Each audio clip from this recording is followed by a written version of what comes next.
नमस्कार, बहुत स्वागत है आपका। न्यूज स्टेट देख रहे हैं आप। मैं हूं आपके साथ शिवम सोनी। सीधे आपको ले चलते हैं जहां पर राहुल गांधी जनसभा को संबोधित कर रहे हैं। जैसे जीएसटी के माध्यम से आप टैक्स देते हो, आपको पता भी नहीं लग रहा, आपने कुछ खरीदा, एकदम उसमें टैक्स गया। जीएसटी को ओबीसी, दलित, आदिवासी टैक्स कह देना चाहिए। ये लो, आप लोग टैक्स दे रहे हो, आपका पैसा जा रहा है सरकार में, सरकार पब्लिक सेक्टर बैंक में डाल रही है और अदानी जी को पब्लिक सेक्टर बैंक लोन दे रही है। यहां पे कोई ओबीसी है, कोई दलित है, कोई आदिवासी है जिसको बैंक ने बैंक लोन दिया? नहीं मिल सकता। अगर आपका नाम अदानी होता, लाखों करोड़ रुपए आपके हवाले हो जाते।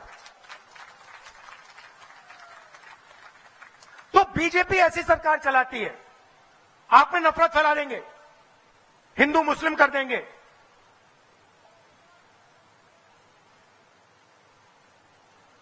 एक जात को दूसरी जात से लड़ा देंगे और फिर आप जीएसटी में पैसा डालोगे। जैसे ही आपने अपने स्कूटर में, मोटरसाइकिल में पेट्रोल डाला ना, अदानी जी के जेब में सीधा पैसा जाता है, डायरेक्ट। तो दो सरकारें चल सकती हैं।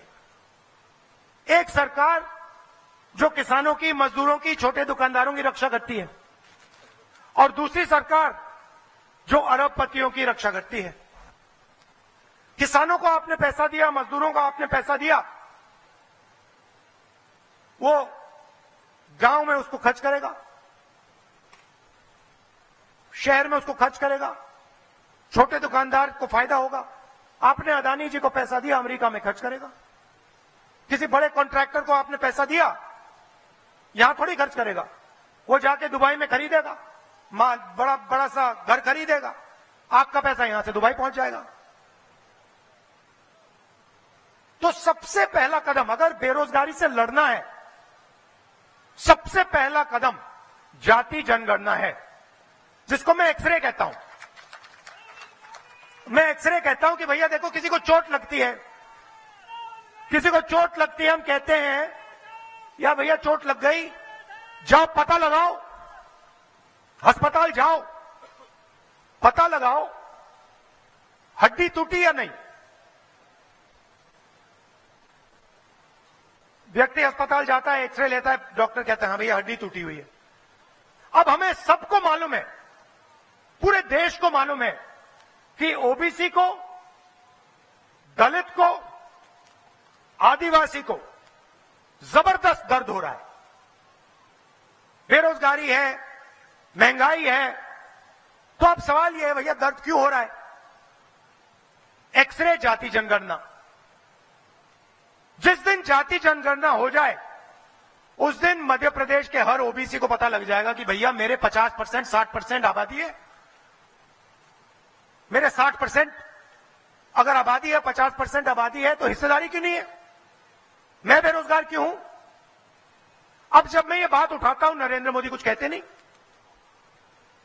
मैं कहता हूं नरेंद्र मोदी से, कहता हूं नरेंद्र मोदी जी आप एक काम कीजिए, जाति जनगणना कर दीजिए, ओबीसी युवाओं को बता दीजिए ओबीसी कितने, आदिवासियों को बता दीजिए आदिवासी कितने, दलितों को बता दीजिए दलित कितने।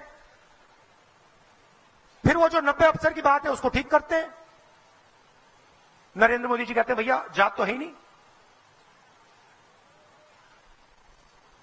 ओबीसी जात तो है ही नहीं।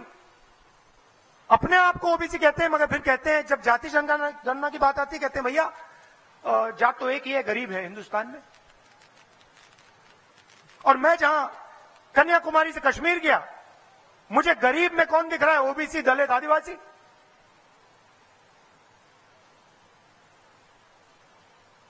तो ये आपके सामने सच्चाई है। हमारी सरकार आएगी तो मैं आपको संक्षेप में बताता हूं हम करेंगे क्या।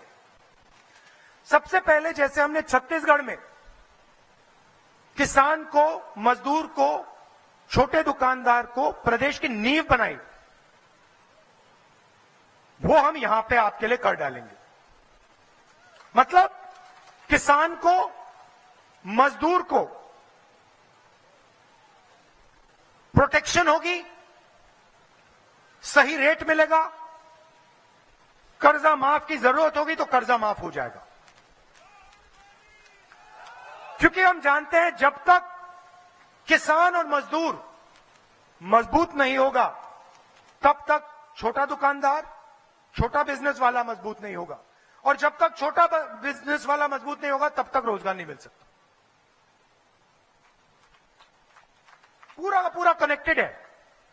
आपने मध्य प्रदेश में किसान और मजदूर को मजबूत कर दिया, छोटा दुकानदार, छोटा व्यापारी मजबूत हो जाएगा, और उसके बाद एकदम रोजगार पैदा हो जाएगा। तो हम पहला काम किसान के लिए करेंगे, 27 लाख किसानों के लिए हम कर्जा माफ करने जा रहे हैं। मध्य प्रदेश के लिए 100 यूनिट बिजली 100 रुपए के लिए देने जा रहे हैं।